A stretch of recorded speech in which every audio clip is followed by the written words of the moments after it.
कुंभोज परिसरात मोठ्या प्रमाणात ऊस वाहतूक केली जात असून बऱ्याच वेळा ग्रामपंचायतीच्या वतीने तसेच खाजगी पाणीपुरवठा संस्थाच्या वतीने नदीकडील लिकेज पाईपलाईन दुरुस्त केली जाते, पण त्यावेळी मारलेल्या चाचेमध्ये ऊस वाहतूक करणारी वाहने अडकून मोठा अपघात होण्याची शक्यता आहे।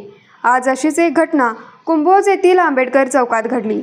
सदर घटनेमध्ये कोणतीही जीवितहानी झाली नसली तरी नागरिकांनी मात्र धास्ती घेतली आहे। डॉक्टर बाबासाहेब आंबेडकर चौक या ठिकाणी वाहतुकीचा ट्रॅक्टर अडकला।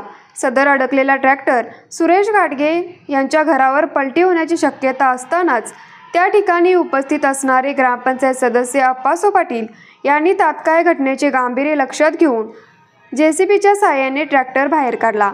परिणामी अशा अनेक घटना कुंभोजसह परिसरात घडत असून कुंभोज बायपास रस्त्याची सुरुवात कधी होणार याकडे ग्रामस्थांचे लक्ष लागले आहे। न्यूज मराठी 24 साठी विनोद शिंगे, कुंभोज।